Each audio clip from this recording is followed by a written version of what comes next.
சென்னையில் போலி வழக்கறிஞர்கள் 2 பேர் கைது செய்யப்பட்டுள்ளனர். போலி சான்றிதழ்களை தயாரித்து தந்தது யார், இடைத்தரகர்கள் யார் என போலீசார் தீவிர விசாரணை மேற்கொண்டு வருகின்றனர். தொடர்பான முழு விவரங்களை எமது செய்தியாளர் ரமேஷ்குமார் வழங்க கேட்கலாம். ரமேஷ்குமார், தொடர்பான முழு விவரம். போலி ஆவணங்கள் கொடுத்து பார் கவுன்சிலில் பதிவு செய்ய முயன்ற இருவரை சென்னை ஐகோர்ட் வளாக போலீசார் கைது செய்திருக்கிறார்கள். சென்னை ஐகோர்ட் வளாகத்திலேயே பார் கவுன்சில் அலுவலகம் உள்ளது.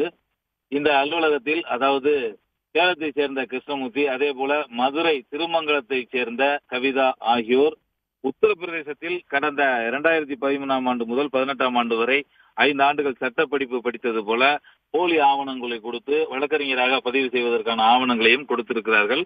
அங்கு பார் கவுன்சிலில் இருந்த பணியாளர்கள் மற்றும் அதிகாரிகள் அதை ஆய்வு செய்த போது அது போலியானது என தெரிய வந்தது. இதையடுத்து பார் கவுன்சில் அலுவலக பணியாளர்கள் இருவரையும் பிடித்து ஹைகோர்ட் வளாக போலீசில் ஒப்படைத்தனர். போலீசார் இருவரையும் கைது செய்து இந்த சான்றிதழ் எங்கிருந்து வாங்கப்பட்டது, இடைத்தரகர்களாக யார் யார் இருந்தார்கள் என்பது தொடர்பாக இருவரிடமும் தற்போது தீவிர விசாரணை மேற்கொண்டு வருகின்றனர்.